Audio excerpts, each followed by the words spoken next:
Hey there. Welcome to the GSPN Trade Deadline Recap Podcast. We are here and the prophecy has been foretold, I guess. Jae Crowder is a Milwaukee Buck, or will be. The trade has not actually been put through or announced by the teams yet, but that's pretty standard happening around the league. But the Bucks agreed in principle to terms with the Nets and Pacers. We will get into the exact trade, our thoughts on it, Crowder's role, etc., even extension talk. But I am Ty Windisch of the Eurostep, joined by Rohan Katti, the Marquette. Is that an adjective? Yeah, let's do it. Let's make it one. Marquette's own Rohan Katti and Jordan Treske of the Great Win in Six podcast. I don't believe Marquette. Jordan joins me. I didn't go to college. Not Marquette grads here. No. But fellas, I mean, how's it going? I think I don't even want to ask if we're underwhelmed, because the last time we spoke last night, Jordan didn't even think there was necessarily going to be a trade. Rohan and I felt pretty confidently, not to dunk on my man Jordan here, but Jordan, take that. You were wrong. I welcome all the tomatoes thrown at me. Well, that's all right. I mean, target. You were a lot less loud than me. Twitter all over. Kevin Durant's not going to get traded. Don't be ridiculous. Kevin Durant won't be traded. That happened too. We might touch on that a little later. Lots of other people are. But how you feel about the trade and the deadline as a whole as it pertains to the Milwaukee Bucks now that they have acquired Jae Crowder? Well, as the skeptic of the Crowder trade rumor cycle, we have reached the likely destination, I guess. How we got there, not at all what we imagined at all. The 3-team deal did not even happen with the team that he was holding out from. Yeah. So yeah, I guess you could say that all these things happen and, the likely outcome finally happened, as the Bucks were long to be considered favorites of Jae Crowder. It just so happened that Kevin Durant had to get traded in order to really initiate this. Kevin Wayne, yeah. By the way, real quick, do you guys know Jae Crowder's full name? Because I didn't before I looked at B-Ball Ref today. Oh, man. Oh, I forgot. His middle name, it's like a very memorable middle name. His middle name is Jae, J-A-E. His first name is Corey Jae Crowder. It's like a James Christian Middleton situation. Yes. Oh, they can bond over that. He made the better call. I agree. A different player that we're talking about, if his name is Corey Crowder. Corey Crowder's a shortstop. Corey Crowder's a shortstop. Exactly. Corey Crowder bats .237, but he has a good glove. That's Corey Crowder. The guy you bring up in AAA in June to really get your fans going. Listen to Cruising for a Bruising wherever you find this podcast, and check out more baseball talk. Check out real baseball talk with Adam and Andrew. But so should I go through the trade? Rohan, are you underwhelmed? Are you whelmed, Rohan? Am I whelmed? I guess I'm adequately whelmed, I guess. Yeah. This is, like you mentioned, this is something we thought was going to happen. So I don't know. It's just, it happened. Like Jordan mentioned, it was not in the way that we thought it was going to. But it did end up happening. The same players that we predicted were going to go out, and they went out. The same players coming in that we thought. Jae Crowder's a Milwaukee Buck. Bossman99, welcome back to the 414. Yeah, he's excited. He's tweeted twice. He tweeted, cut off my finger to save my hand. Well, yeah, that's implied. Cut off my finger to save my hand. I mean, I know, Jordan, you and Adam do the tweets of Mike Dunlap. I think we may have to investigate adding on Eurostep tweets of Jae Crowder, because, I mean, I read that, and I had just watched Banshees of Inisherin. Sorry, Adam. It's a fake place, so I feel like I'm not really offending anyone. But that's part of the movie, spoiler alert. And I was like, does Jae Crowder watching the Oscar movies? Is that why this was, or is he just a guy who's like, I sit out from the Suns? That's like cutting off a finger. I don't know. Pretty intense tweet. His other tweet, though, once the details more came out, was about coming back to Milwaukee. He called it home, which, no matter how he feels, really, always plays well with the folks here, right? You call Milwaukee home. People get excited about it. I did too. I'll say I was excited. I mean, you just never know what's going to happen. And I think, I started to get worried that there could be teams like the Mavericks, who could certainly use defense, other teams that needed a wing defender, maybe a Western Conference Cleveland team. was the team that always was kind of like they feel like the team that would get. I think the last tenure went so bad that they won't do it. When he was there in 18, they really hated him. So I think that may have helped out the Bucks. But obviously with KD going to Phoenix, there was a thought that, those teams in the West would look for wing help. Memphis got Luke Kennard and the Pelicans got Josh Richardson. So I guess they weren't looking that hard for it. But Crowder ends up a Buck. So it was nice to see it happen. And I think let's go now to the actual price for acquiring Crowder, which I think has been a little bit muddled in the reporting, which is not surprising because, the Bucks made a trade. Let's move on was kind of the vibes here, as always.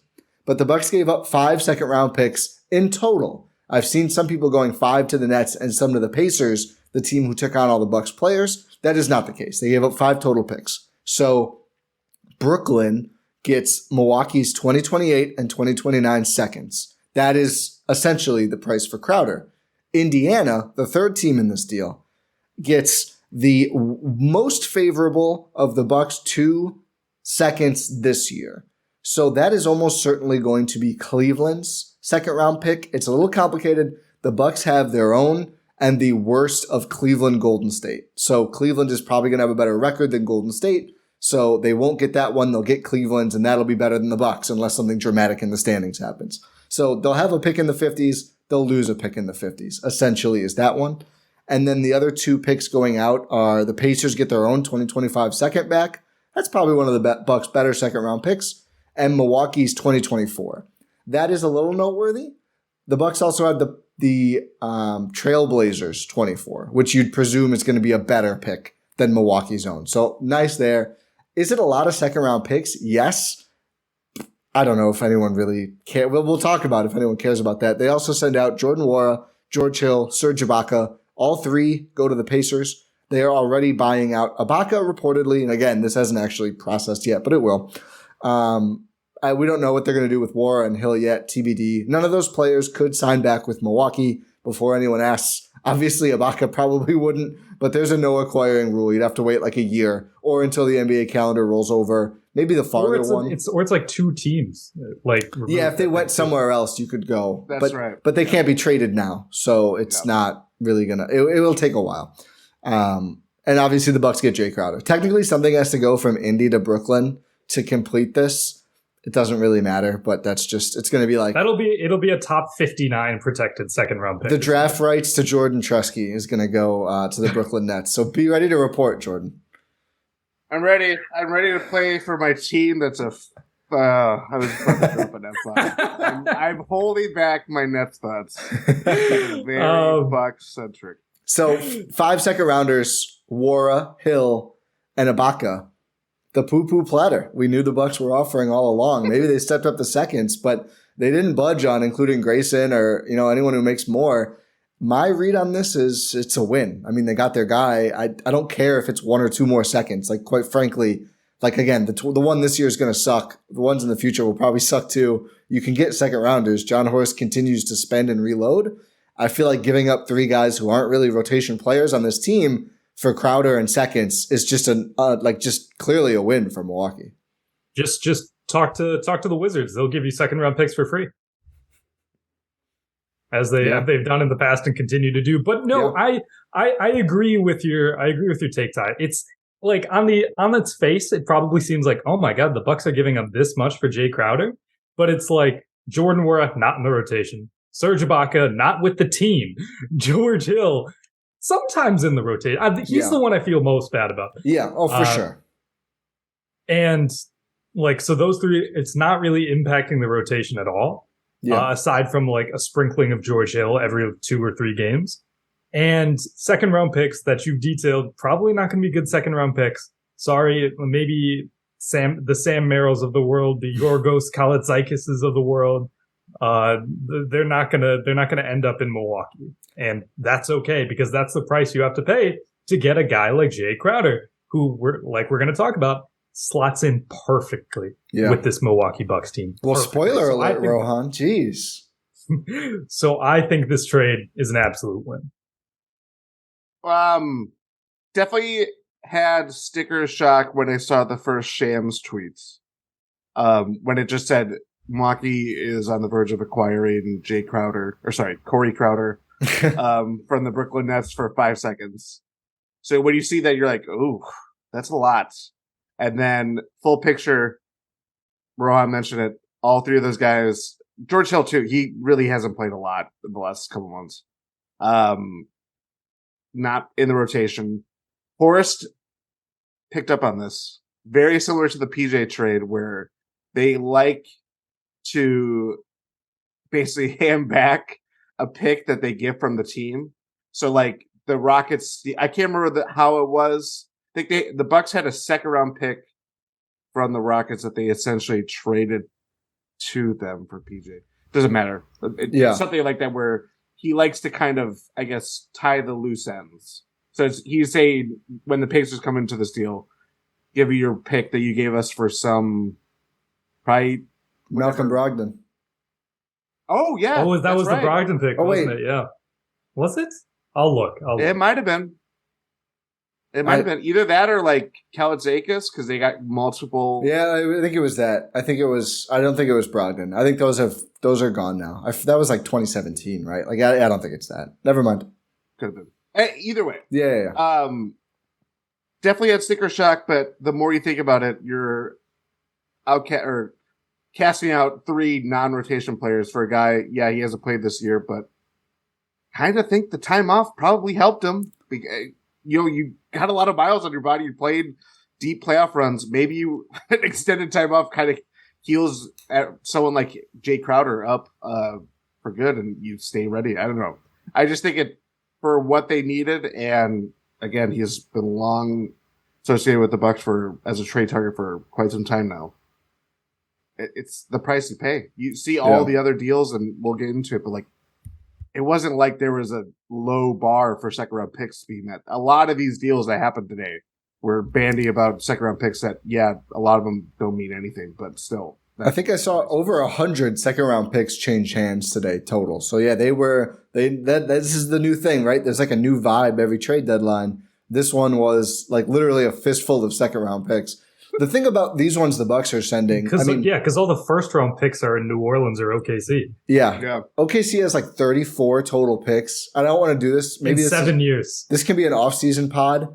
But who's the best player that their team maybe doesn't want to trade, but you call and offer 34 total picks, and they're like, okay, yeah, all right, 34 picks, you say? Okay, I'll trade. Is it Dame? I don't know. We'll see. But I think like the Bucks picks, like for example, like 2024 Bucks second. If the wheels don't fall off, that's like what, a 54th or worst pick. You can buy those. You actually can just go get another one if you really like someone who's that low in the draft. Like those get sold pretty routinely. Not to, like just cash, not even sending a player away. And obviously, the Bucks will have some decisions to make on players under contract, not under contract. Maybe you recoup some in a deal. Who knows? But I think certainly it's the price you pay. And I think it's kind of funny that it seems like Crowder cost 2 second-round picks. Salary dumping 3 players cost 3. I mean, that's how – I guess it's not really the Bucks' business how Indiana and Brooklyn figured out that part of it. I mean, we knew it was likely going to be a third-team trade all along. I guess we probably didn't anticipate it would just be a straight dump. I think we kind of hoped the team would like those players. It's maybe Indy does like Hill or Nwora. They sure didn't put that out there, though, because they got the majority of the picks in the trade just to eat those guys. They had to waive, I think, Terry Taylor, Goga Batazde to make some spots. Goga may be an interesting guy for the Bucks to look at. We'll talk about buyouts later. There's 1 billion guards on the market right now that could maybe replace that George Hill, Jeff Teague sort of role. But yeah, I just think, the not having to include Grayson or certainly the first round pick or Marjon Beauchamp. I mean, those were Grayson, I would say, not premier. Marjon and the first are your premier assets.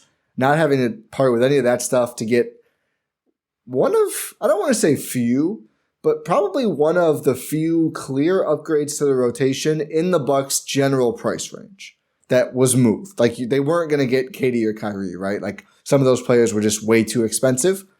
How many other players who moved for multiple seconds would have been a better fit, better player for Milwaukee than Crowder? not that many, I think, when you look around the league in the whole. I mean, if there was a first or more needed, that's a different story. The Bucks didn't want to do that. But I think you got to feel pretty good about making, I don't know, Jordan, you have thoughts on this, as significant an upgrade at least as any other team in the East, outside of, I guess, Toronto, who really cares? Yeah. I mean, we saw one contender basically dissolve before our eyes, so that takes away one. Sixers did some moves, but I don't really see them as, I guess, valuable. I don't see it on the level of Crowder for sure. Celtics the same. Another guy, Mike Muscala, who does kind of give the Bucks fits for, shooting big, but how does that hold up? And it's big insurance, but it's not Jakob Poeltl, to say the least. I think too. I had a point and now I'm forgetting. Gosh darn it! Oh, the trade that I was kind of. You mentioned like what player that got dealt that would have kind of been within what the Bucks could trade for. I thought Josh Hart, just because of his contracts, and it was really Cam Reddish and a protected first, right? Yep. So it wasn't like that's not a big move, even though Hart has he has a weird contract too next year. It's like a player option, but it's non-guaranteed. So it's like, who really has control over his future? I thought that was kind of like on par to like what the Bucks could do for a move like this. But the one big difference is that Crowder was on a team that he wasn't even playing for this year.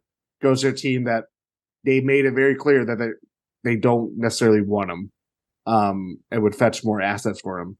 So, yeah, I don't think there was another kind of comp or something else that the Bucks could have done without putting in someone like Grayson Allen or Marjan, or go down the line of guys that you don't want to trade necessarily, but I don't know.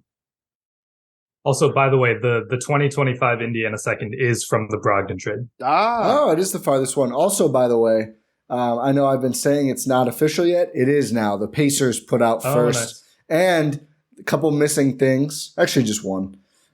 Two, actually. James Johnson also got waived. Bloodsport, Rohan's close personal friend. Let's sign him. Best player available. And the Brooklyn sent cash to Indy. So that's completing the loop. Hang the banner. It's an NBA CBA rule that all the teams have to, quote unquote, touch each other when they make a multiple team trade, which is why, more than 3 or 4 gets pretty ridiculous. I was actually wondering if this would be, I wonder if this is all part of the KD trade. I'm not sure. I mean, maybe that's how they structured it, or maybe it probably depends. The Pacers are making that official. I don't think it is. The Suns made their trade official too. When did they make? Did they make theirs official before we started? No, just 5 minutes ago. Or something. Oh, so maybe it is. It doesn't really matter. It's literally a curiosity thing. It doesn't. Yeah, the Nets just sent out their "Thank you, Kevin" tweet, and it's being incorporated into a 4-team deal with the Bucks and Pacers. Kevin Durant. So it is? Yeah. Boom. Kevin Durant. So the Bucks are involved in the KD trade? ? Exclamation point. Can we talk about Kevin Durant as a Net winning less playoff series than Eric Bledsoe as a Buck? Ooh. Wait, is that not true? That's not true. It is. No, it is true. Yeah. They won one playoff series. One. Yeah, I had my timeline messed up. 1, 2, 3? 3. Yeah. Orlando, Detroit, and Boston. Boston. Yep. Eric Bledsoe, NBA legend. I don't want to talk. Well, never mind. Yeah. Tony Snell. Tony Snell is about probably one more as well. Potential buyout guy. But let's talk about. Should we do fit on the team? Yeah, let's extension? Do that. Let's talk actual Jae Crowder. Because I feel like that's getting lost in all the transactional stuff. It's like, okay, the Bucks have Jae Crowder now. What does that mean? We talked a little bit about this yesterday when we last recorded. But in terms of what Jae Crowder can bring to this team, he can bring he's a switchable defender. You can switch him 1 through 4, versatile defender. Even if you switch him 1 through 5, you're not like super upset about it, especially with the way 5s play these days. He's not Don't expect him to do a lot on offense besides space the floor and be streaky. He is a very streaky shooter. He's either just killing the other team or he's killing your team, and there's no in between on offense. But what you're getting is the Bucks get leaning back into their full defensive identity. If they can have a lineup that is Jrue Holiday, Chris Middleton, Jae Crowder, Giannis Antetokounmpo, and Brook Lopez, they get back to what they were doing when they won the title, and that's just overwhelming teams. You are out-muscling teams, you are winning the possession battle, and you are playing hard-nosed defense every single possession down the court. So that's what Jae Crowder brings. He lets the Bucks be who the Bucks are built to be. They're built around Jrue Holiday, Giannis, Brook leading the defensive charge. You have Chris Middleton as a bulk, like a shot creator. You have Giannis being Giannis. You have like all of these other guys who are capable defenders. Jae Crowder slots right into that. He slots right into what the Bucks want to do. He slots right into what Bud wants to do, and he slots right into what the Bucks are elite at. Sorry. I just saw a Shams tweet that the Bucks had actually pursued Fred VanVleet.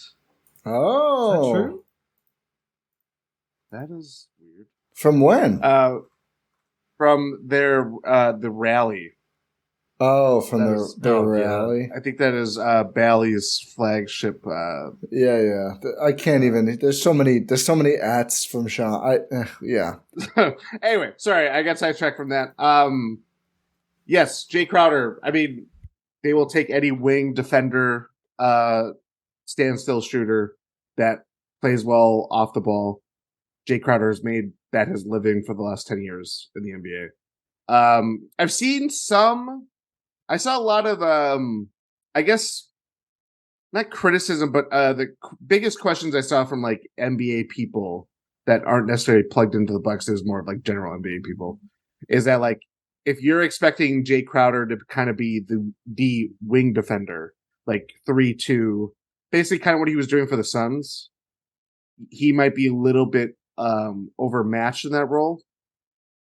I would say, now that he's part of the Bucks, you have Jrue Holiday that can really take that off his hands. Yeah. And if you think about the Bucks and who they have to, get past, Jason Tatum, Jaylen Brown, James Harden, I could easily see Crowder matching up some. I'm probably missing Donovan Mitchell. Not necessarily like how the Bucks play defense and how they assign, roles, or, it's not just like one guy you're glued on him. They like sending a committee of defenders on guys over the course of 48 minutes. Jae Crowder, is he going to be the best defender on guys that are like Darius Garland, who can really slither past guys very easily? I don't necessarily think that's his best role, so I agree with that kind of criticism, but like, things are made easier when you have Jrue Holiday. Well, and the other thing is, defensive team guy, they have Jrue. Jrue is really like 1 through 4, maybe even 5. He can truly credibly guard anyone, just about, especially on a switch or whatever. They have a really specialized second line of defenders now, which I think is the really intriguing part about this, is that they have Jrue who can guard anyone. Obviously, the back line is going to be Giannis and Brook always. But now you have Javon Carter for the small guys, your Darius Garlands. Like that's going to be, Javon is going to pick up minutes on those guys. Wes Matthews is kind of your in-between now. And I think he can scale up a little bit. And then the bigger wings is Jae Crowder. So it's not like you say, this isn't like a Royce O'Neal in Utah situation or a Dorian Finney-Smith in Dallas, where they're just like, the Bucks aren't expecting to be like, okay, Jae Crowder, you hound whoever the best perimeter player is. They don't need to do that. Like he is going to be a second line of defense player on probably pretty much any matchup, unless he becomes a starter, which I don't foresee. We'll talk about it. It's an interesting idea. We talk about the 5th starter every year, but I just think he's not going to be asked to be like 40 minutes a game on Tatum. I don't think. I think he'll be 20 minutes a game on Tatum, which is just fine because you've got Wes, you've got Jrue, you've got, hopefully, knock on wood, a healthy Chris Middleton who can take some shifts too. Giannis. Probably won't be a primary. You've got Giannis. I mean, again, Brook on the back line in series where he's able to play a lot. So I think the versatility and just the amount of looks that you can give. And I think, Crowder's strength, I think big wings is going to be his main thing. And West has done a really good job. I think my biggest question about fit is I think there is overlap there. How are those two used? Are they used together? Are they either or? Is it matchup based? Is it, I don't know. Does one slide in ahead of the other when they're all healthy and up to speed? Who's shooting better? Yeah, but that's just hard to read. I don't know. We'll see. I think that's going to be the hardest part of this to figure out. But I also think, again, Crowder is not a knockdown shooter. He is a more consistent scorer than Wes Matthews has been for years, than PJ Tucker has been for years. You look at he shot 30% in the playoffs last year. He still scored over 9 points a game, which is not nothing. Like that's meaningful. That's like around what Grayson gives you on really good shooting because he shoots more and he attacks the basket as well as shooting threes. So yeah, I'm interested to see how they figure it out. But I know I love having that arrow in the quiver, that undisputed, like you're not worried. Again, is he going to shut down Jason Tatum, Kevin Durant? That's less of a concern now until a potential finals. Whoever, no. But is anyone? No, not really. PJ wasn't shutting down Kevin Durant. He made it work, and I think that's how you win series against these elite players. Is you make them work for it, and you try to get more on the other end. And I think PJ Tucker is a better, and that's going to be the comp people have in their minds, right? And I think Zach Lowe said this, I'm pretty sure, on the trade show today. It was just their eventual PJ replacement. I think kind of yes, but they're different players. They're leaning more offensive. Despite this being a defensive move for their current roster, this is a more offensive, I'd say not as skilled defensively, not as good of a rebounder, but more versatile offensively version of PJ. And I'm really interested to see what that looks like in a grimy playoff series and the trade-off there that the Bucks are making. Yeah, I think too, I think we talked about before the podcast. I can easily see Crowder being a starter come playoff time, and when he gets his legs under him. You know what I mean? Currently, Pat and Grayson are starting, and it's there. I don't want them to necessarily funk that up until Chris is really ready for big time minutes.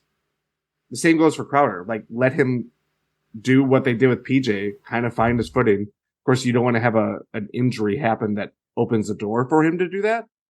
But I think ultimately, as you mentioned, arrow in the quiver, there are going to be some series where you have to lean on Crowder more than Ingles, especially. Especially if you're not going to put Ingles on Jason Tatum or Jaylen Brown. I hope not.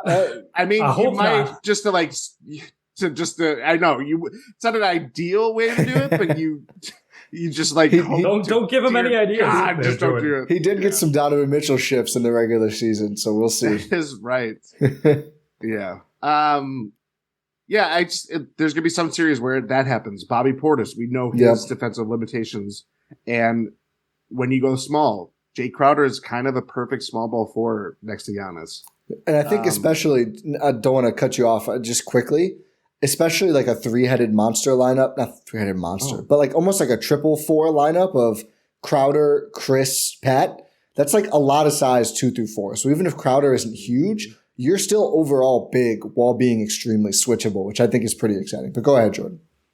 No, I to your point, this whole thing of going through, we saw the Bucks win the title with the barest bones possible. It was 7 people and then a Jeff T cameo, an occasional cameo from Elijah Bryant or Jordan Nwora or whatever. Now it's about being as adaptable as they can be. And last year they weren't able to do that because of Chris getting hurt, but they damn near got close to it. And this year, again, knocking on wood, it's just about having all those options that you can do. Here's fun set, Ty, you mentioned that he shot, getting back to the offense a little bit, he shot 30% from 3 in the playoffs. You want to know how streaky he is? Against the Pelicans, he shot 12% from 3, but against the Mavs, he shot 43%. Yeah. So it's that when I say he's either killing the other team or he's killing your team, that's very, very accurate. He was not the problem in that Mavs series. No, that's for sure. What did he? Do you have the full series stats up in front of you, Rohan? I can do it. What did he score against the Pelicans per game? Would be my question. I don't know. I'm legitimately curious. But against the Pelicans, yeah, when he shot 12% from 3.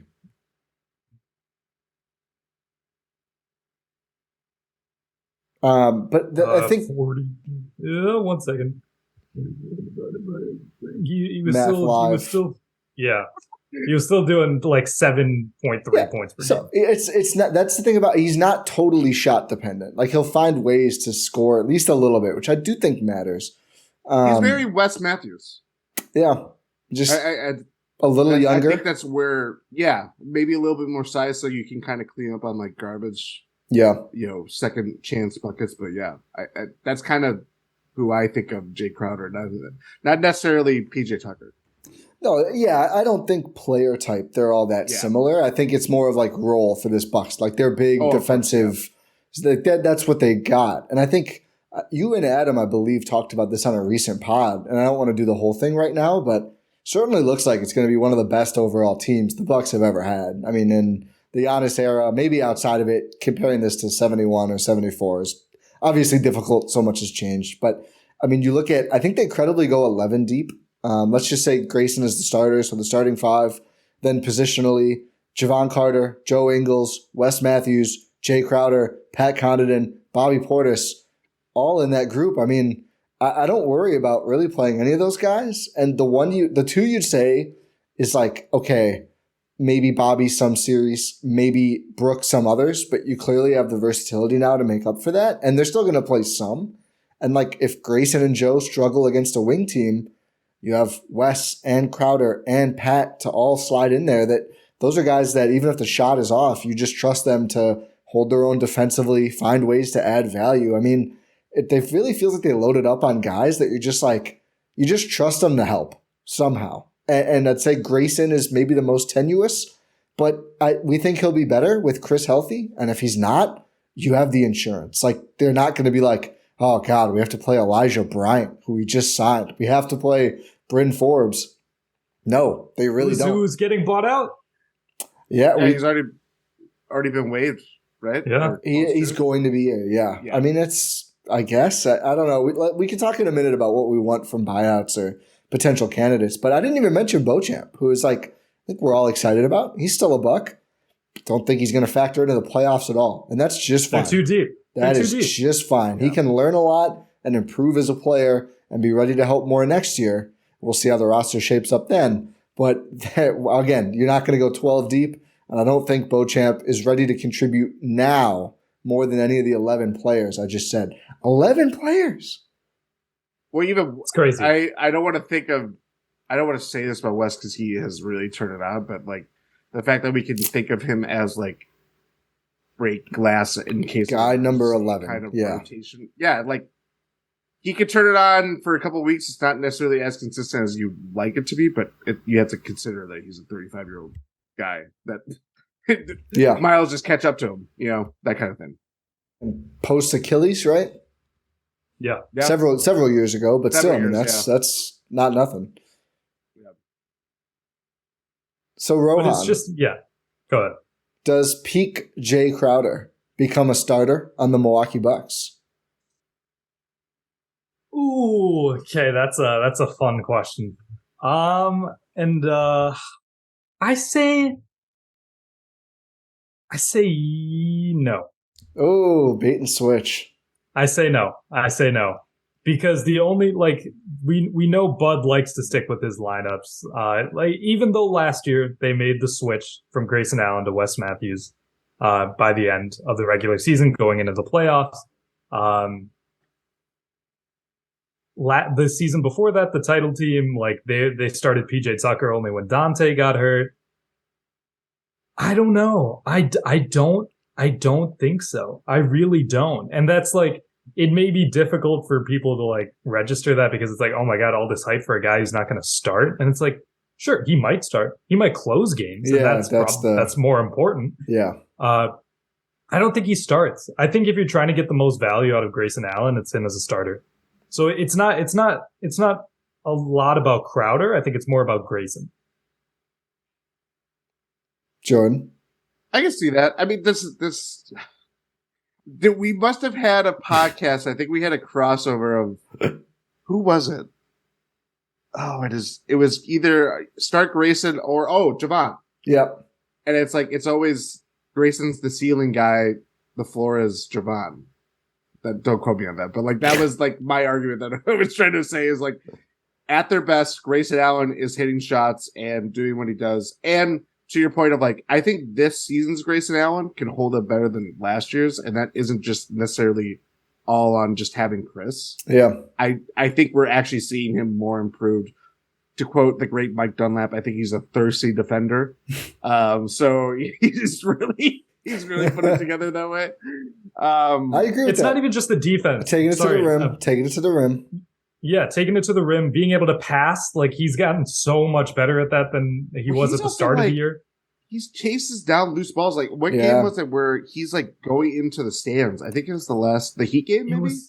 I think it was. I think also the focus on offensive rebounding has been good for him because of his athleticism. He gets a lot of tip outs. Like keeps possessions alive. He's been really key at that. Like he's finding more ways to impact the game. Last year it was like if he's open for a three or not, that's all Grayson Allen's role has. But it's expanded so much over the course of the season that he is still providing value. Like I still believe he's the Bucks' leading 3-point shooter this season. At least of guys who shoot a lot. He has maintained the efficiency. They're both over 40. Over 40. I know that. Yeah. Someone check while I'm talking. But it's just quickly. It's impressive that Grayson has maintained that efficiency while clearly focusing on other avenues of his game. Yes. But what I'm trying to say is like he's gone through his spells of not shooting the ball well. He's gone through his spells where he's on fire. He's shooting the ball really well. But one thing that's remained consistent throughout all of those is that he is impacting the game. He is impacting the game so well. Jordan, did you see it at the same time? Yeah. You're both right. Do you want to do it? No, go ahead. They're tied? Yeah. They both have the same. Wait. I bet they don't. I bet they don't. I want the exact number. I'm going to divide live on air. What is it? 40.5. 40.5%. AJ Green is at 40%, by the way.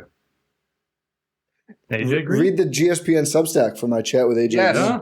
This might be a natural segue to buyout guys. Because obviously they have 2 roster spots open. Yes, my they do. Sneaking suspicion is, do they? Grayson's a little bit higher. You have to go to a little bit higher. You have to go to the 7th decimal, I think, but Grayson's a little higher. So you heard it here first. But sorry, Jordan, continue. Yeah. You think they're going to convert AJ? It's a possibility. I don't think it's out of that question. So I think what position they go for is the first question: do they fill both? I tweeted this. If they don't, I'm fine with that. We just talked about how deep they are. I don't really expect they have to sign at least one. I believe I'd have to look. I think you can go for up to 2 weeks with only 13, but you can't do it all year. It's a CBA rule, so a cheap team couldn't roster like 12 guys and put NBA players out of work, basically. So they'll need to fill that spot. They can do 10 days for a while to hit lessen the tax bill, which I believe did go up as part of this Crowder trade. Yeah, I have the number from, of course, Bucks Godfather. Blogfather. Frank Madden, yeah. The projected tax number swells to $77 million and could eclipse $80 million, depending on who the Bucks are. Someone mentioned Luke Cornett? Frank Madden did. That's what he did at the salary cap tweet. But it also shows that, again, like we talked about this previously, like before the season, Bucks ownership is all in. Yeah, I mean credit where credit's due. We've criticized them when they've cheaped out, so we should compliment them when they're not, and that's what they're doing right now. So credit to them. I agree. They learned their lesson. Yes, they did. But what I was going to say is if they don't fill both, I'm not going to be mad. I mean, I don't really expect the 14th guy to have that much of an impact. I mean, we know whoever it is probably slots in higher than 14 because of, some of the players toward the back end of the roster. Sorry, Rohan. Listen to Thanalysis, wherever you find this podcast, free plug in exchange for that remark. But is Thanalysis on Repod? I would think so. Listen to all GSPN pods on Repod.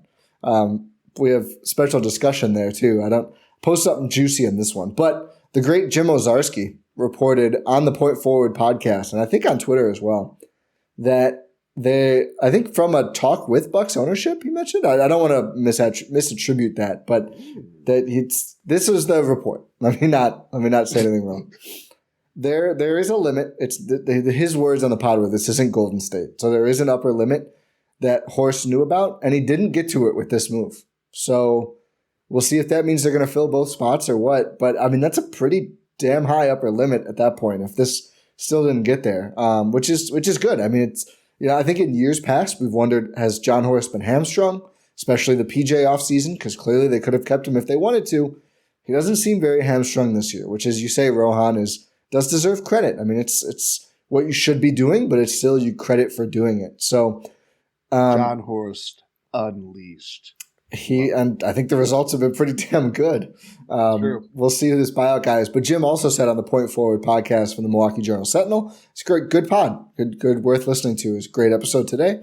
That he thinks point guard is what they're going to look for to replace Hill. He made it sound like, and again, this is Jim Owczarski. This isn't the Bucks take, but obviously Jim is talking to people around the Bucks pretty often. Said once Bobby's back, sometime hopefully not too long after All-Star, that big is just not as much of a concern for them, which I would sure like one as an emergency valve. I get the thinking on not, but I personally would rather see a big than a point guard. Where do you guys come in on that breakdown? I think I lean point guard, honestly. Okay. Just the break glass in case of emergency ball handler, because we already know the Bucks. Yes, exactly. Like the Jeff Teague role. Like even last season when they had the insurance big in Serge Ibaka, he didn't play in the postseason. He didn't play at all. So like again, it's like where do you want to shore things up? Like if you're talking about ball handling, yeah, the Bucks, that's probably their biggest weakness right now. In terms of like they have Drew Holiday, they have Javon Carter. That's it. In terms of like traditional point guard. I mean, yeah, but Ingles is gonna handle, Chris is gonna handle. Yes. But in terms of like actual backcourt ball handling, they have two. Yeah, but does it matter if they're not backcourt ball handling? They have certainly shown that they do not care about traditional point guards. Yeah, I don't think they like them that much. Outside of George Hill. Who again is like a 6'4", kind of a combo guard anyway. I don't think they have a true traditional point guard on the roster. Is my take. No, they don't. They don't. But I'm just saying, like, if you wanted to shore something up, it'd probably be ball handling, because I think that's where they're at their weakest right now. Right now, once Bobby is healthy. Yes, once Bobby. Right now, in the immediate, I think clearly the big is the shortest, but they're making it work. Yes. I go big. And even sorry, Jordan. Sorry. But it's like, even if you have the break glass in case of emergency guy in Mamu. But they haven't. So do you have it if you won't break the glass? Then what's the point? That was very deep. I mean, that was super deep. The point is getting a better one. I mean, I think Serge would be playing right now. I think they relied on Serge more than Mamu. What that says about how the Bucks perceive Mamu is not great. But, I mean, they're going into games with two bigs. I think tonight's game will be important. I think Giannis and Brook were both probable, I believe. Giannis with his knee thing again, Brook with non-COVID illness. If one of those guys doesn't go, and then Mamu still doesn't play, I just don't know. We haven't talked about this. Crowder's not going to play tonight. Sounds like probably maybe not until All-Star. There's nothing been definitively said, just like chatter. It would make sense, I think, to let him integrate with the team a little bit, get used to playing with the guys before. And practice. As much as they do. Play basketball. Yeah, but I don't think it'll be like a Chris ramp up where it shouldn't take months. I mean, presumably it seems like he's in basketball shape. It's just not game shape, which is different, but it's less of a thing than like, I couldn't run for months or I couldn't dribble a basketball or whatever else. Like, I don't think it'll take as long, and you have this break built in. I think it makes a lot of sense to be patient and bring him back some time out of that. So they'll be thin on bigs tonight as we're recording this for the Lakers game on deadline day, which, who cares? But Jordan, get back to talking why big? About bigs. I think you just kind of hit on, they were, during the Blazers game, at one point, I believe it was Joe Ingles is probably the tallest person out in the court when Giannis and Brook were not on the floor. Jordan Nwora the other night played a little bit of center. So yeah, it's not a sexy thing. I do agree with Rohan. Like, ball handling, I would like to see the Bucks value a traditional point guard, even if it is a buyout guy. There's a lot of them we can talk about in a second. There's a lot of guards getting released right now. But I don't know. Maybe I'm just playing it safe, and I also am just looking at when it ultimately matters. Does a buyout point guard play? I think either way is insurance to a certain extent. Insurance for sure. And I know Javon is up and down. He's streaky. He's a role player. Careful, that might make him request a trade. Sorry. He's not a screen setter. He's no screen setter. He's a terrific on-ball defender and tied with Grayson Allen for the 3-point percentage on this team.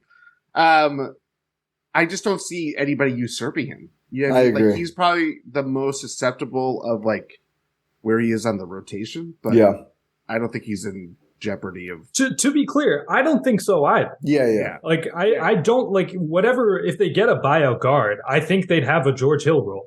Yeah. Maybe they get sprinkled in every couple of games. And to be and I think we'd both be in agreement, a fully healthy Bucks front court, the backup big insurance probably is not going to play either. Correct. Unless it's just where do you want the insurance is basically what we're talking about. So best case is both. And they have the option, but it would be cool. I mean, otherwise too, if you could incorporate the two ways, I guess, but the problem is, if you gave one of them a roster spot, but AJ or Mahmoud, fill that up, right? I think they can. I'll have to look. I'm not sure when that ends. The trade deadline is different too. It's in 20 days from now. Anyway, but even if they could fill it up, neither of those guys fill the need. They clearly don't look at Mahmoud, I think, as a traditional big. He's really not, right? He's a 4. He can't really defend 5s, and AJ is not a 1. AJ is not a point guard. He's very much a puts the shoot and shooting guard. I don't think I've seen AJ Green dribble a basketball. Did you see the Chris fadeaway turnaround he hit in Herd Warriors? No, I'll send it to you. It was in it's in my Substack. Read it. Or go look at that clip. When I went to the Herd game last weekend, and he's got some in between game. But as we just mentioned, I mean, if he's ever going to factor, it would be next season for the Bucks, because wing is not a position where they're looking to add more players right now. 2, 3, 4, you're yeah, we're good. We're very good at those spots. It's 1 and 5 now. So we'll see which way they go. I mean, I think if you're relatively 50-50, which I think is fair, I think you probably just lean guard because the pool is so much deeper. I mean, an incomplete list of names, and I'm not advocating for any or all of these. Russell Westbrook, John Wall, Terrence Ross, Reggie Jackson, there's more. Patrick Beverly. That right there, that alone, and that's probably most of the good players. That's a good buyout class. Bryn Forbes, not a point guard, but Bryn Forbes. I know. That's a lot of higher quality players than you usually see in the buyout market, I think. Oh, for sure. That's one of the reasons why I do lean guard, is because there's more options, better options, Pat Bev, for as much as Barton. Will Barton. Yes, that was not a point guard, but yeah. Pat Bev, again, he's not a traditional point guard per se, but he's a guy he has NBA ready skills. Obviously, because has been starting in the NBA this season. Starting? Yeah. No, he wasn't. Was he starting for the Lakers? Who? Pep? Yeah, I think he started. Yeah, he was starting. Yeah. For the Lakers, Russell Westbrook again was coming off the bench for the Lakers. He was having a solid season off the bench. He's a productive player. Yes. Who am I missing? Reggie Jackson. He's always been a playoff killer. Yep. Always been a playoff killer. Mr. October. Yeah. With his weird dribble windups from half court where he's like skips. I remember when I was obsessed with him when he was on the Pistons for a little while. He was a rumor to go to the Bucks at various points too. Yeah. He was like a Derrick Not you're not saying right now. You're not right now. He was like a guy like, I want to say I remember seeing a rumor, I think from a questionable source that I won't name, of Reggie Jackson going to the Bucks from it was when he wanted out of OKC. Long time Did we mention John Wall too? I think so, but yeah, John Wall. John Wall is kind of I could kind of see John Wall. I think I'm trying to corroborate it right now, but I think I saw a report that he has been linked to the Bucks already. Oh, I think he has. Yes. The other one who's not a recent buyout is Kemba Walker. He's kind of just been chilling. I think he could do the T role. This year. He had some effective games. I think he's exactly the kind of player who works for this role because you don't need him to play every night, and we know his knee is cooked. I mean, the Mavs said this when they traded for him, like weirdly openly. But I think that's the kind of guy who, if you were like Kemba, we need you to give us 20 good minutes in this game, Kemba would be like, okay. And I think he's just like the kind of guy you want in the locker room who can handle not playing every night. Great dude. Sure. You're so out on Kemba. Sure. I'm really out. I'm out on Kemba. I'm sorry. Kemba. You seem like a fantastic human being, but I'm out. I'm sorry. It's like asking what's Isaiah Thomas up to? He did score like 34 points. He scored 8 points per game in his 9 games with the Mavs, 16 minutes per game. His threes were bad, but he shot 58% from 2 and had 2 assists to half a turnover per game. That's NBA numbers. And again, how many games? 9 games. Nice. And I think they got healthy. They didn't need him anymore. It's not he didn't break down and they got rid of him.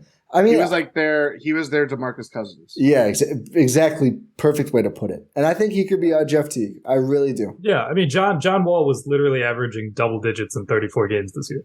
Yeah, and his team came up on him too. Yeah.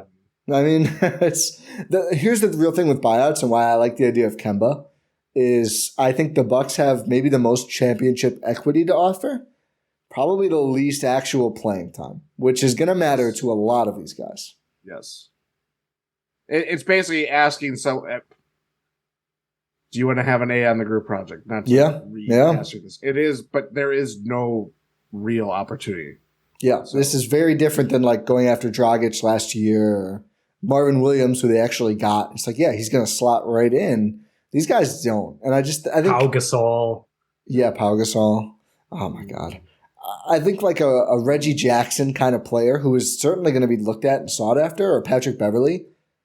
I don't think those guys would sign up for that. And I don't think the Bucks should guarantee one of these guys a role because as you said, Jordan, I think like I'd rather play Javon Carter than these guys because when the Bucks are healthy, like on the healthy Bucks, because Giannis is going to handle, Chris is going to handle, Drew is going to handle, Ingles is going to handle. Javon handles a little bit, but he's like a better defender than any of these players, a better shooter than any of these players. That's why he fits on the Bucks. So I'm going to be really interested to see if they do bring in one of these big name guys and just like, what's the understanding like of role? Because I think a Westbrook, a Reggie Jackson, Will Barton is like, do you really want to come and just not play? Because I don't see where you would play every night. Especially for the reasons why they're getting bought out in the first place. Like Will Barton specifically, because he has been linked to the Bucks the last couple of weeks. You are leaving a team, they're not. We talked about it yesterday. They're not in the play-in situation right now. The Wizards, right? You don't have a role for them. would you not like to have a role, but maybe go to the finals and win a championship? That's essentially what you're kind of asking. So yeah. Where do you guys stand on like Will Barton specifically, like more of a wing type player? Like, I just don't know why you do it. Yeah, that's my thinking as well. How many, like, I guess, do you slot him in over West? Do you trust him that much? No. Do you want to go more offense in that spot now that you have Crowder? I guess that would be the only reasoning that I would really understand to do it for Barton. Did I miss T. Ross getting bought out as well? I think it's been, I don't know if it's for sure. Michael Scotto said he's a potential name to head to the buyout market. I don't know if they're just guessing. I think that man just wants to stream and he does. He does. Well, maybe he'd be a good Bucks option if he's like, yeah, I don't need to play. It's notable because the Magic they never wanted to have had. Yeah, Rolo was a couple years ago. They didn't buy him out. Gary Harris was another buyout, rumored to be a buyout guy that they didn't buy out. So maybe, Terrence Ross has been there for a while. They want to maybe do right by him kind of thing. Yeah. So it wouldn't shock me if they didn't buy him out, but that sounds like he could. Yeah. It probably does just depend what he wants to do, honestly. Like, I have to imagine the Magic are like, whatever, sure. Reggie Jackson getting bought out, that one I was kind of like, wow. I would have figured they'd find a third team that would kind of want him. I mean, I know he's on a... Who's their starting point? Well, because now they both got rid of Jackson and Wall. Bones Highland? Yeah.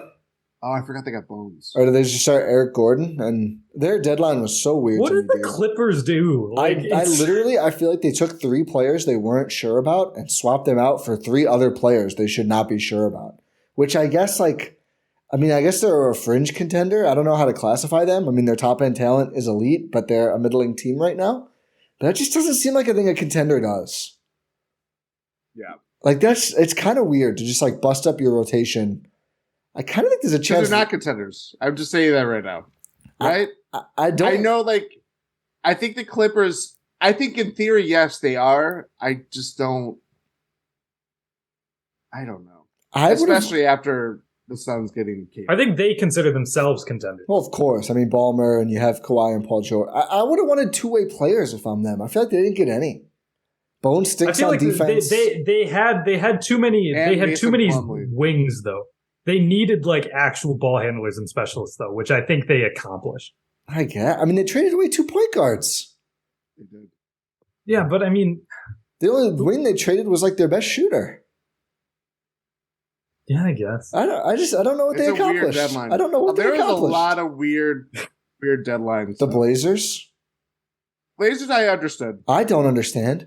Yeah, I don't understand the Blazers. I understood. Explain it, Jordan, because I don't know what getting Kevin Knox does for Damian Lillard. They got Kevin Knox? They got Kevin Knox. Oh, yeah. I thought he's going to the Warriors. No, I think they routed him to the Blazers. Oh, to the GP2. GP2, yeah.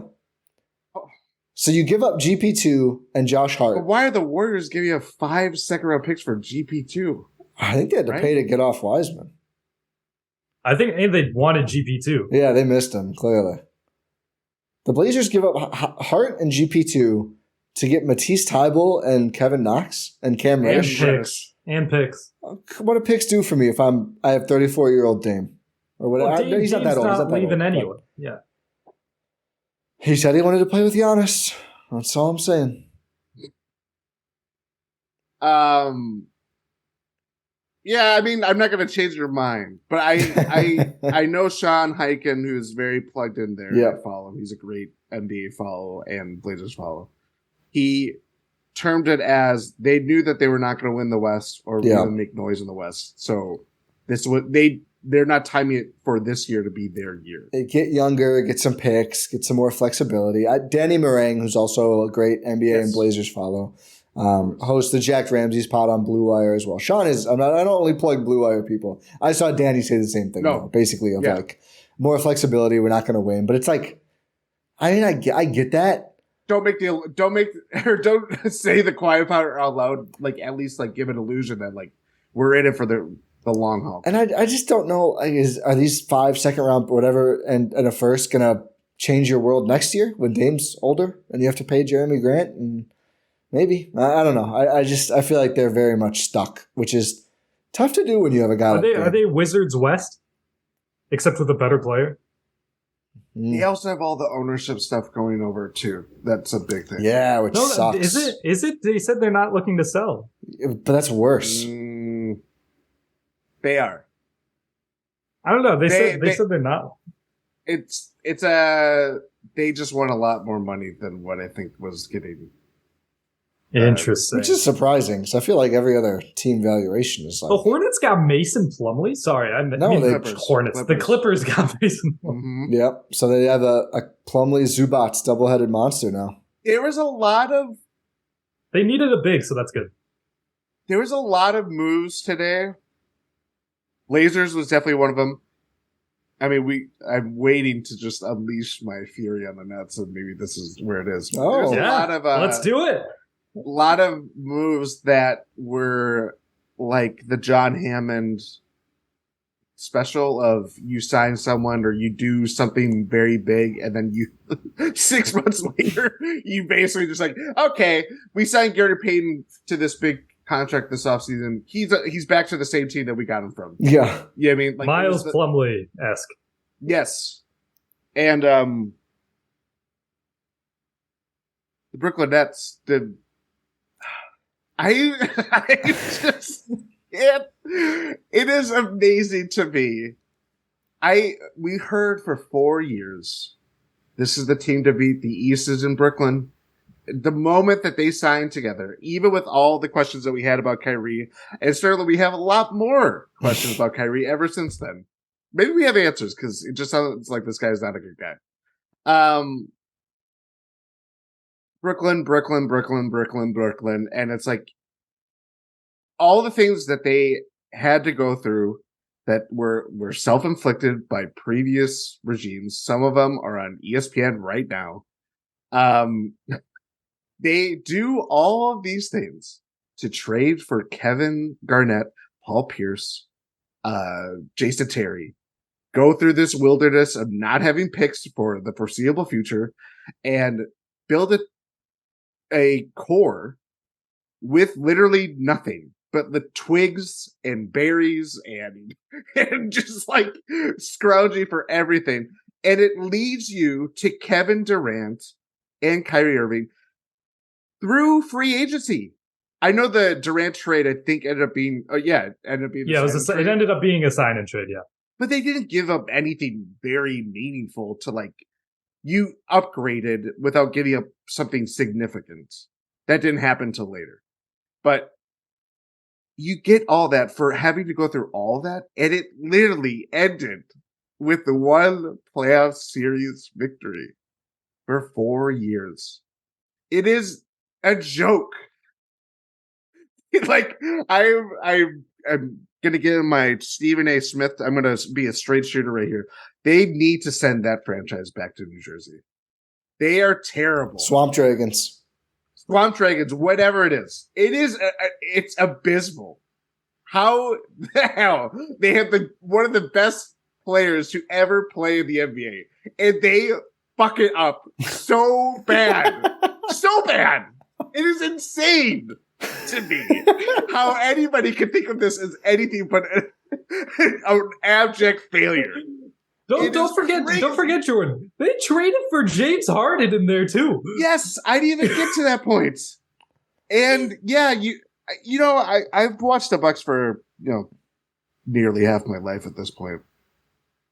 Some teams are built to send all of your valuable draft capital for guys that are worth and give you a championship. Yeah, the Bucks proved that. The Nets don't. They. Like, I know, like, what they ultimately did with Kevin Durant and the fact that they basically just now became the fourth team to hoard all these picks, even though they're not as valuable as New Orleans and Oklahoma City. I understand the viewpoint of, even with everything in mind, they go back to square one with all these things that they can retool and rebuild. It doesn't matter. It does not matter because it's one thing to do that, the asset management and the stuff that certainly a lot of people look into, or like that's part of the cool part of from our vantage point is that we could talk about like that entryway into it.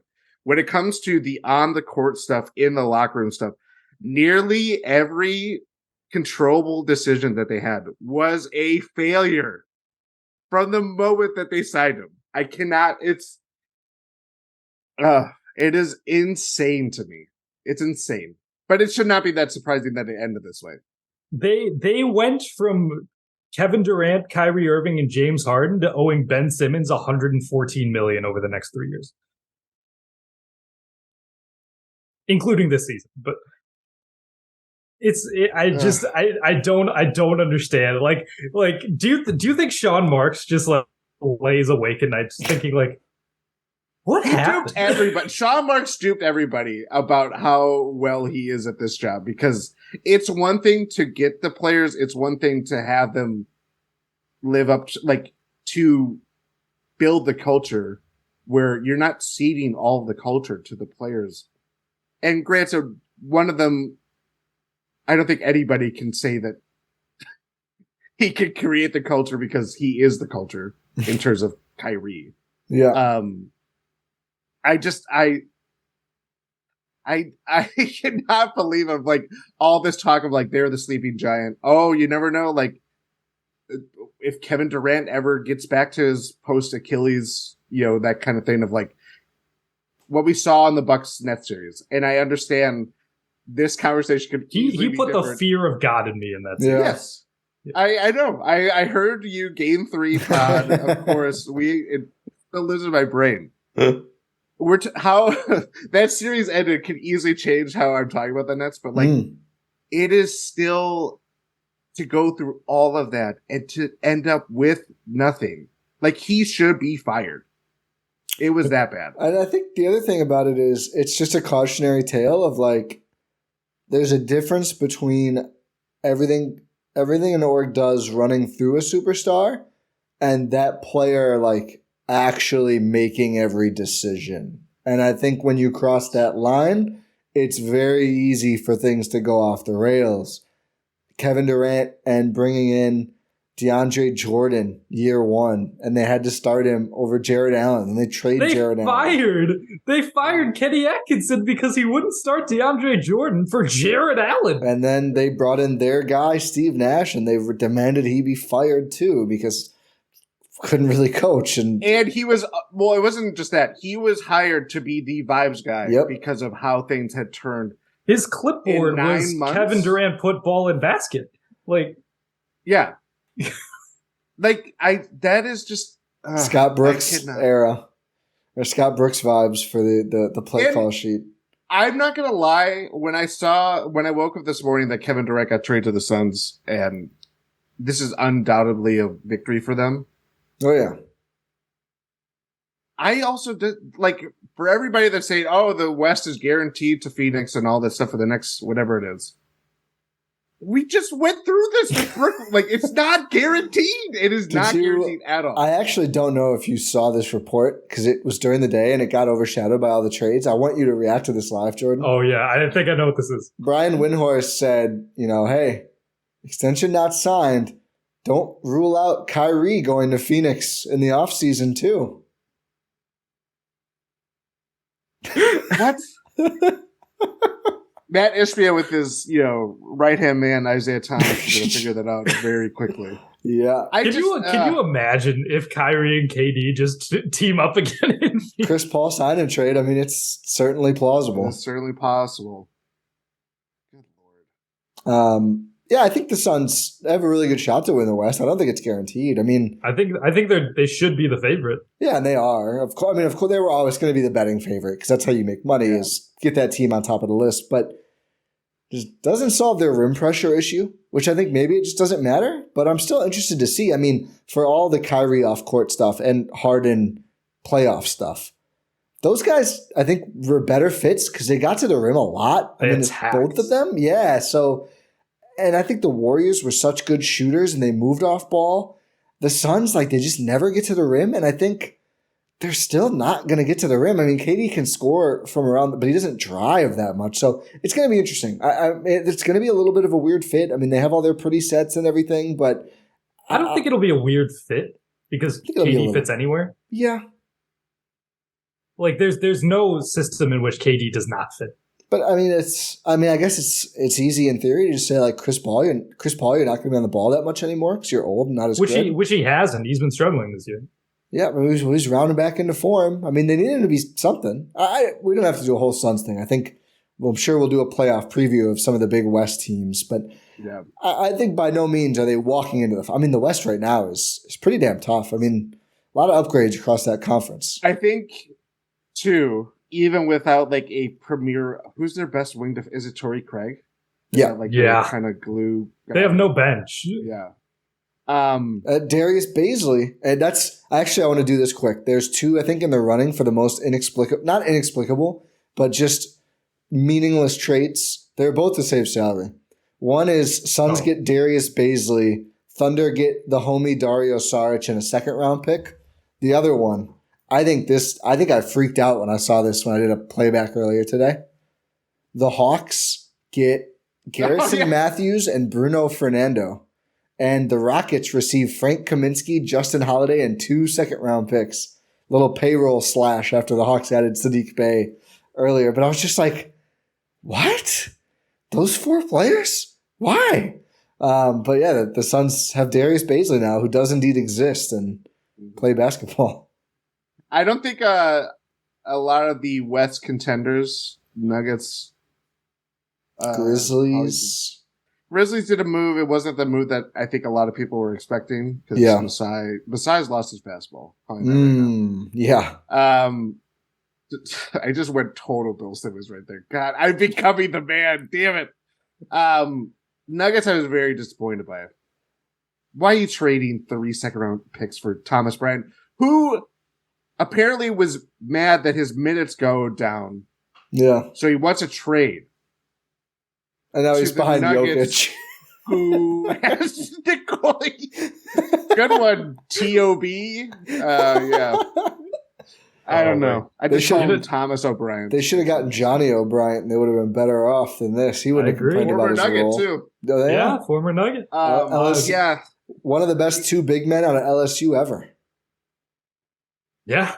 The other Shaq. So it's not, but he's one of 2. One of 2. Yeah, are we not counting Ben Simmons? Nope. No, we're not. We're not. I'm just putting that right there. I was going to say, I did no research. There may be a lot of other big men out of LSU as well. But. I was kind of underwhelmed. I thought they needed a wing defender and they didn't. They gave up Bones for second round picks, and I was like, are you not contending? Like, I think my thing with the Bones situation, because I'm plugged in. No, I'm joking.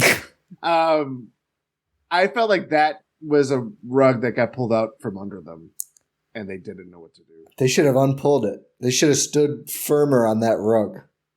They should have placed the rug back under them. I mean, I just think, is he unsatisfied? Are they worried about playing him? I think Lowe said this, like they don't know if they can play him in the playoffs. It felt Brogdon-esque to me. I think Brogdon's better than Bones, but it's that kind of move of like, and mid-season, I think it's probably even worse, but it's like, it's definitely worse. You shouldn't just like give up for just seconds. That may never help you do anything that meaningful. Like I think the upside there was just a little too much for what they gave him up for. I think the Clippers were like, that's all it takes. Sure. I mean, we'll take him for that and see what happens, which I think is the right approach. And yeah, Devon Reed in seconds for Thomas Bryant is like, okay. So you gave up a young guy with upside, imperfect player, and you get Thomas Bryant, who was available for like a vet min. Very weird. Celtics. Let's talk about the Celtics and Sixers. We should. Yeah. The teams that are going to matter more to the Bucks. Very underwhelming. Yes. Rohan, what were you going to say? I was going to say just the funniest trade that didn't happen was Furkan Korkmaz getting traded after he requested one. Don't forget Fast PP. Oh, yeah. Fast PP requested a trade too. I'm kind of hoping, is the chemistry on those squads going to be ruined because of the Furk and Fast PP not getting their requested trades? We'll see. TBD on if they'll be ruined. I liked Muscala better than McDaniels, respectively, for those 2 moves. I think neither are huge needle movers, in my opinion. Like the Sixers, they get Jalen? Yeah, Jalen. Jaden is the Wolves one, correct? Yes. Correct. So like a 33 or something % shooter, a good wing defender, maybe very good, but the kind of guy who it's like teams get these guys, and it's like if you're going up against the Celtics, maybe that helps. He's too small for Giannis, and no one can guard Chris because he just shoots over tight coverage. So I just think those guys probably don't worry the Bucks all that much, quite honestly. Like, okay, not going to have a perfect fit to defend. And also, like, didn't you give PJ Tucker all that money to kind of do that? I guess PJ defends bigger, but I don't know. Muscala, I think, is a good fit for the Celtics. I think he's better than Mo Bamba, who I think they were sniffing around. It's better than Pirtle for the price, which we should talk about what the Raptors did in more detail soon, which is just freaking hilarious. But Rohan, what do you think about those two trades? Which one? I mean, did either factor for you at all? I think they don't. Yeah. They don't really. Like Mike Muscala, like he's a guy who's not going to thrive. Like I think of all of these moves in the context of how is it going to face against the Bucks in a playoff series. That's our lens, of course. Yeah, and it doesn't faze me at all. Like Mike Muscala, what is he doing? He's going to have a game where he hits 7 threes. That is for sure. Cool. And he's going to give up as many points. Yes. Or more. Yeah. Jordan's not sure. You're right. You're right. It's a meh move. They wanted big insurance. I don't know. I mean, it's a very meh move. As we talked about last time, I get why with Horford aging, Time Lord, and injury risk. Yeah. The way Celtics people talked about Grant Williams yesterday or today, deadline day, is they were like kind of trying to get rid of him. They're saying like he's just not been good lately. If that's true and that carries in the playoffs, the Bucks were trying to get him last deadline. Maybe the Celtics wish they would have done it now. I think that's like kind of a huge deal because he was pretty important in the last Bucks-Celtics series. It was very, like, just look back at Game 7. Yeah. Cleveland was one of the few teams to not have I think it was just Cleveland and the Bulls who didn't make a move. And the Heat. Oh, no. And the Heat. They dumped, Dwayne Dedmon trade. Don't Did you see there was a report that the Heat had a deal in place with someone? I think it was the Clippers. Or something? It's fake. For Lowry? Is it? No, it's fake. Oh. Yeah, there's somebody photoshopped Bleacher Report and said that. Okay, no, don't mention it if it's fake. Yeah. Yeah. Oh, I don't want to. No, spread misinformation. It wasn't that bad, but yeah. Yeah, Heat didn't really do anything of substance. It was just I don't know. And Brooklyn blows up. I think very known. I feel like the Bucks, even not factoring in Brooklyn, I think moved farther ahead than the other teams in the East. That matter. I mean, whatever. The Raptors had Pirtle. They give up a first-round pick, top 6 protected for like 3 years. So that hampers your ability to trade picks, whether it conveys or not. That holds you up. 2 real second-round picks. And Kem Birch for Jakob Pirtle. He's a good defensive player. Talked a lot about him last pod. Does not help their shooting issues whatsoever, which they also did not help through any other trades. This is the only one they made. And is expiring after the season. And apparently is looking at $20 million a year to re-up. Fred VanVleet also expiring. Gary Trent Jr., I believe, also expiring after the year. And apparently the report was, and I forget who said this initially, that the Bulls and Raptors, after the Nets blew up, they changed their minds about the East. Did you think that Alex Golden, I saw it. He shared it. Oh, I think Jake Fisher said it. Or Sham said it on a live show or whatever it was. Did you forget about the other teams? What? Do you think you're going to become the 4th seed in the East tomorrow? The Raptors fixed one of their many problems, and I think maybe created some new problems in the meantime. The Bulls, and there was a report now that like Zach LaVine is like super unhappy and has a terrible relationship with Billy Donovan. You suck. There's a clear answer here. Trade him. Do something. They're just like, oh, we're here. Okay. We're going to sell a lot of tickets. We're the Bulls. Let's ride out the season. Get that playoff revenue. Did you guys know Michael Jordan won 6 rings here in 8 years? Let's talk about it. Not much else to talk about. Whenever I go to Chicago, I see that they don't know if he will play NBA basketball again. Yeah, Alonzo. That's not fun. But like the Bulls are in such an array. Whenever I go to Chicago, there's just their marketing is just like signs that say "Vooch" on it. It's like that's the state of your franchise. Like the guy you're marketing, Nikola Vucevic. I really like that trade for them when they did it. And now it's just like me too. I was more happy that they did something. You know what I learned? And now they're stuck in mediocrity again because they weren't doing anything. They do something. Now they're in the same spot, except worse off. It turns out part of the trade was the Magic traded their franchise identity to Chicago. Like, that's where they are. We got Vucevic. We got scoring through Nikola Vucevic to Chicago. Welcome to 9th, buddy. Enjoy. He's like, I'm back again. Maybe it just follows Vucevic. That's clearly bullshit, though. That report that I mean, maybe who knows the Raptors? They might be thinking, next year and beyond. But like the Bulls and Raptors are like, yeah, the Nets blew up, so now it's our window. Or maybe it's easier for them to make yeah, like, oh, we can make our now we only have to go through Milwaukee, Philly, and Boston. I think it's just that they can make the playoffs. I think that's it. I don't think the Nets will finish below either of those teams in the standings. Is that a hot take? I don't think so. Yes. Like, they have good players on their team. And they're like, there's 20 games left. It's not like we have half the season. They have, like, what's their roster right now? Patty Mills, Seth Curry, Mikal Bridges, Spencer Dinwiddie, Cam Johnson. Some of those may be buyout guys. I think Patty Mills, I'm sorry, but I'm out. I think Royce or Patty would be probably the only ones. Yeah. But they traded a first-round pick for Royce O'Neal this year. I mean, the real mistake the Nets made this year, there's been others. Great. You got to watch the YouTube to see what Jordan just did. But their mistake this year, they should have said, Dallas, fuck off. We're going to wait to solidify this trade and not get stuck with Finney-Smith and Dinwiddie. I mean, they can move them later, but the value goes down, less years under contract. They should have rerouted more guys. And it made it difficult that they had agreed to the Kyrie trade already earlier in the week because clearly they thought they had a chance to salvage this. You would think that's why they did this. And then Matt Ishbia, just is like, I'm not going to take no for an answer. And Joe Tsai is like, okay. Like the story of that, how that deal went, it was like, he just kept calling. And it's like, does that work on other teams too? Can the Bucks try this? Apparently with Sean Marks because he's terrible at his job. You're so out on Sean Marks. I love it. I was never in.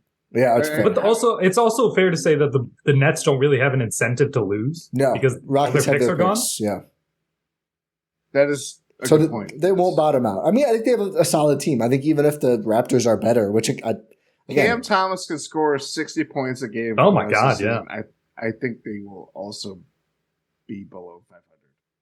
I don't know. Does that put them behind those two teams?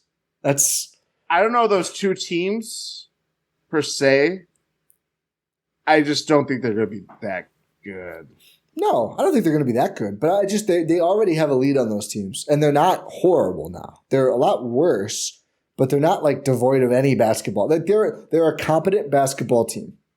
Yeah. I mean, ironically, they are literally exactly back where they were when they were the D'Lo Nets, and they were the fun upstart team. I mean, it's now assembled on the fly, but that's pretty much where they're at.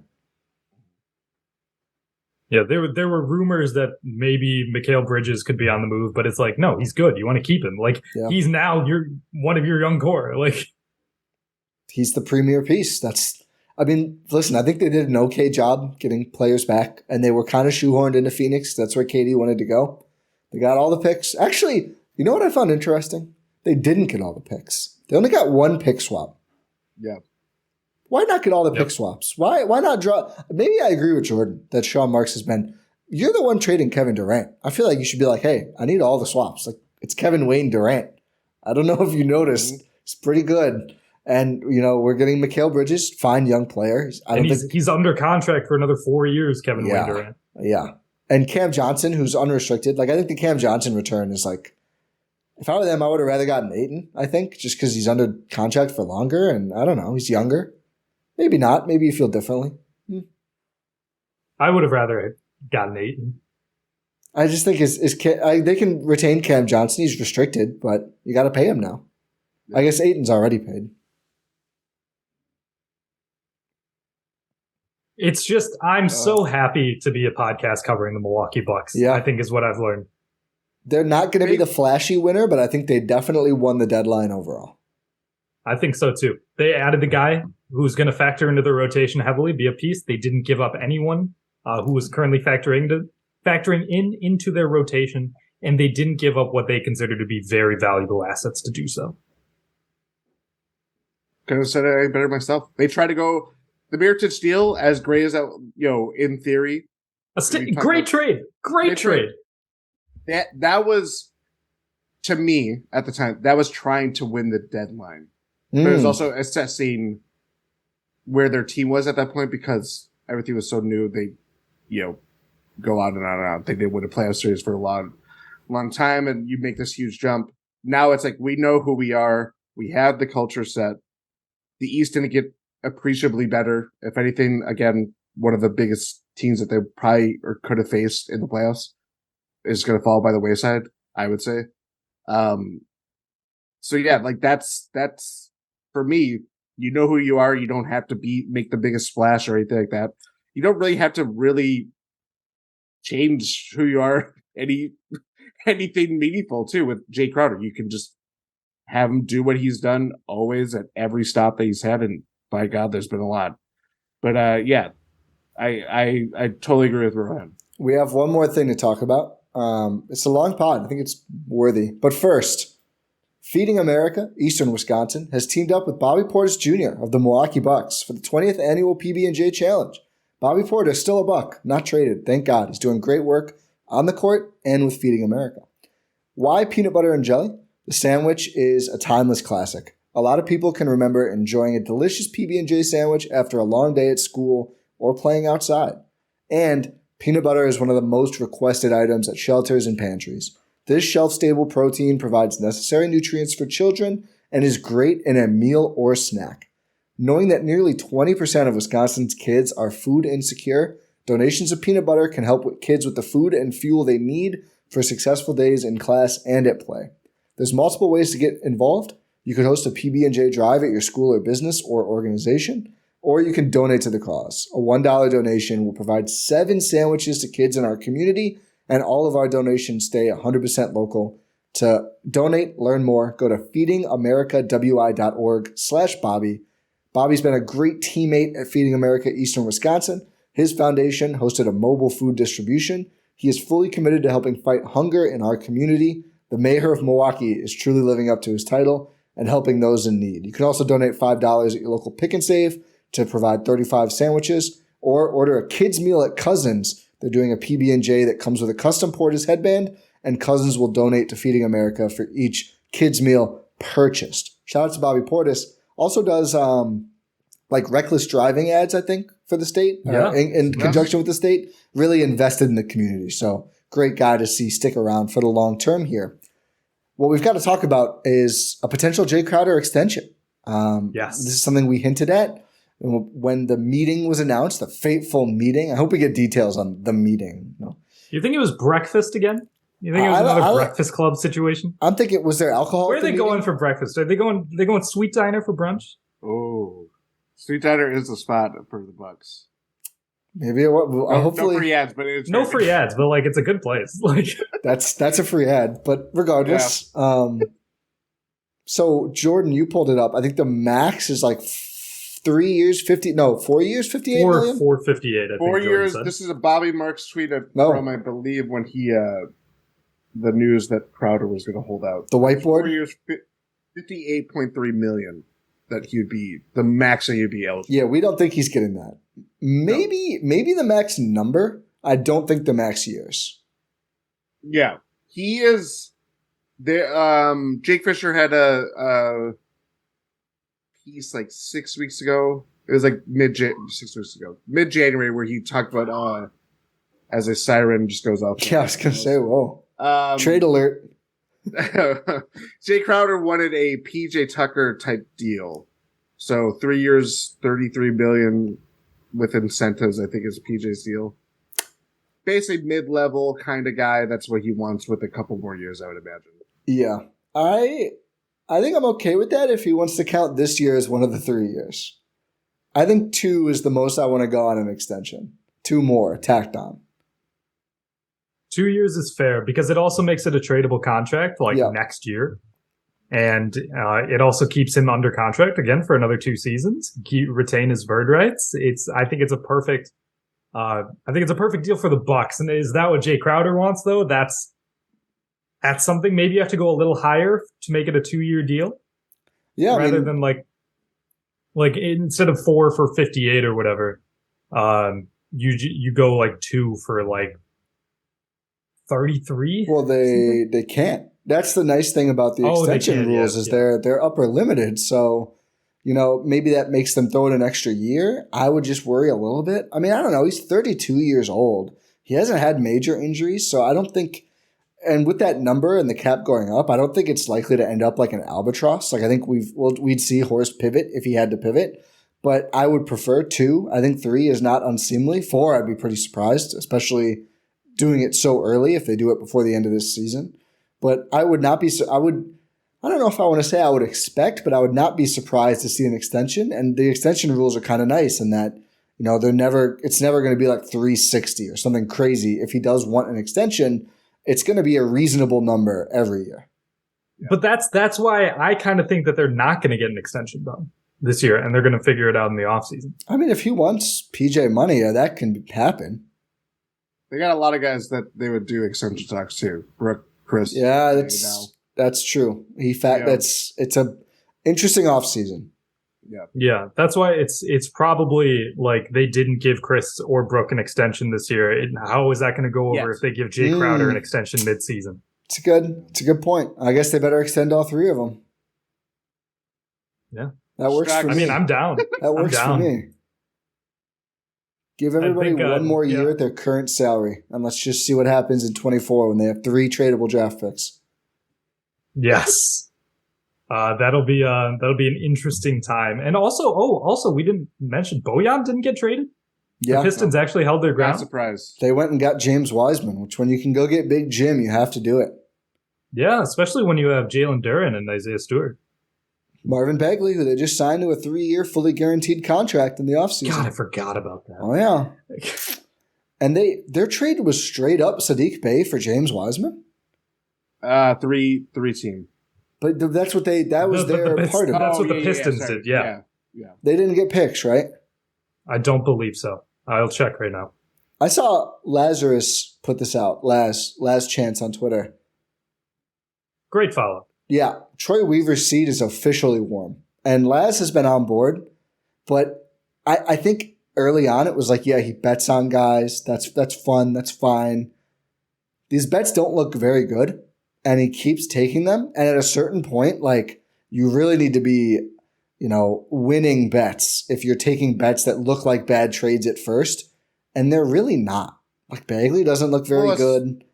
Especially now, like, you're cutting into your core. Like, Saddiq Bey was a drafted guy. I read he also tweeted out something from James Edwards. Yeah. And his analysis of. I read that. Yeah. That was kind of interesting in how their own evaluation of what they felt like they wanted out of Saddiq Bey didn't really jive with what he wanted out of himself. But the thing about that, though, is like, isn't that a team that should be open to him doing more and expanding his game? They suck. They stink. They're horrible. And they don't have their star guard or wing. Yeah, it's not like, Hayes and Ivy and Cade all look great and Saddiq Bey is hijacking touches. I mean, they're kind of a basketball junkyard. I thought that was a little weird as well, that they were like, we just want him to shoot threes and he wants to expand his game. And I'm like, he's on the Pistons. Why would he? Yeah, I want to buy into my role to win 20 games this season. Like, what? Weird. Thought that was odd. And also, the trade, by the way, was for the Pistons. It was Bey and Knox for Wiseman. Okay. Yes. I mean, that's... Also, if we're crossing up 2 birds with 1 stone here, in terms of Bucks buyout guys, Vasilije Micic, foreign point guard. Well, that's not who the Thunder have his rights. Yeah. Oh, they do, don't they? He's not. He's not just loose. I mean, one thing I thought about. I don't expect this to happen. Maybe this will be our last thought. Oh yeah.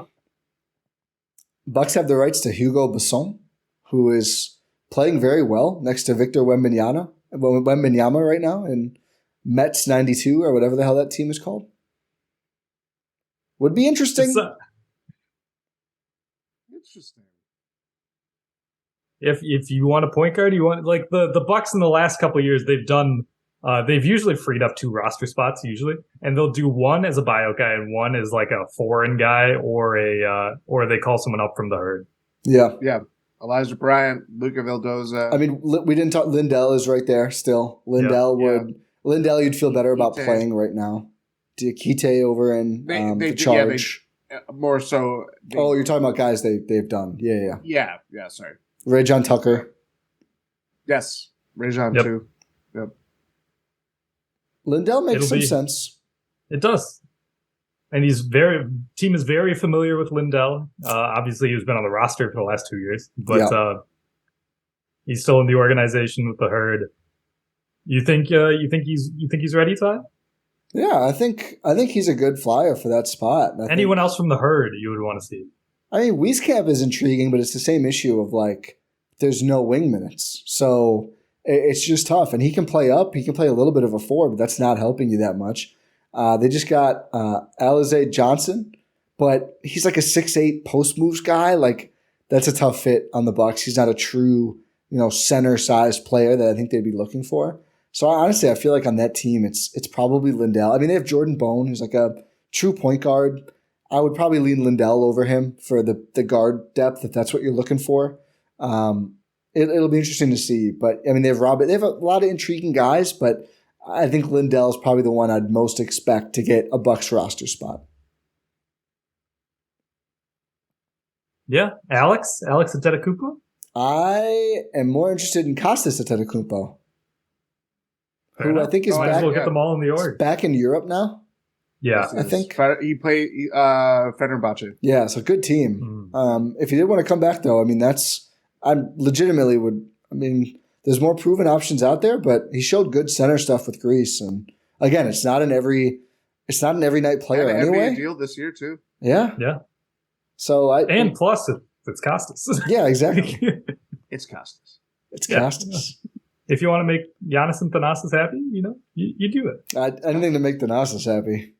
That's how I live my life. Is this every decision I make? I'm like, is this going to make Thanasis happy? Rohan's requesting a buyout to sign with Thanasis on a vet min contract for the rest of the podcasting season.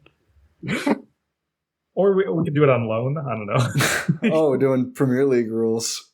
Yeah, might as well. I think if we're talking Premier League, let's wrap this up. Let's leave that to people more qualified than myself. But thank you for listening to this episode of GSPN podcast here. It's if you stuck around throughout all our trade deadline content, thank you very much. We're happy to bring it to you. Make sure you check out all of our content at gspn.info. Subscribe to your podcast platform of choice if you're listening to this on podcast. If you're watching on YouTube, subscribe there. Check out our Discord. Again, that link is at gspn.info, as well as our playback link. Check that out. If you're listening to this day of, we might be in the middle of covering the Lakers game. So yeah, come on through. But yeah, pod random, and we will talk to you next time.